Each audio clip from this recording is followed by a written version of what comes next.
Guys જોની liver સરની એક story હતી.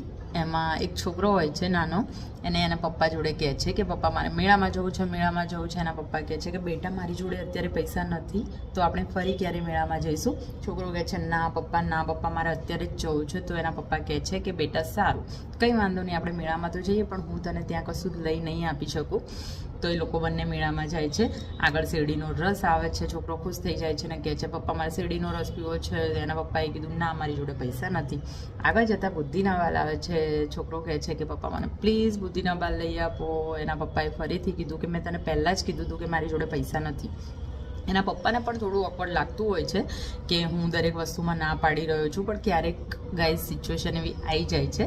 થોડું આગળ જતાં એક મોટી ચકડોળ આવે છે અને છોકરો જોવામાં એટલો બધો મેસ્મરાઇઝ થઈ જાય છે કે એનો હાથ એના પપ્પાથી છૂટી જાય છે, બરાબર.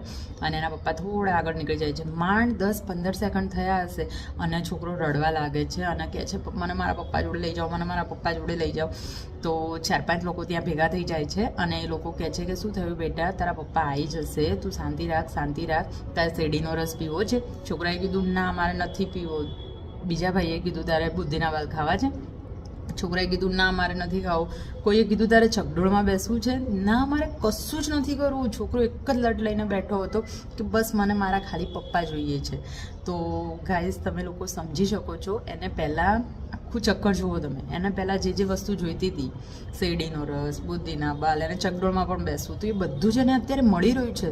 પણ અત્યારે ખાલી એને એના પપ્પાને જ જોઈએ છે. ઘણા લોકોને જોયા છે કે તમે લોકો ગુસ્સેથી પપ્પાને કંઈ બી બોલી દો છો વધારાનું, તમને બસ આટલું નહીં આવડતું, અરે પપ્પા આમ, અરે પપ્પા તેમ. આ બધું જ બોલતા પહેલાં 100 વખત વિચાર કરજો કે પપ્પા એક એવા વ્યક્તિ છે કે આખા ઘરમાં બધાનું વિચાર્યા પછી પણ એ વ્યક્તિ પોતાનું નથી વિચારતા, બરાબર.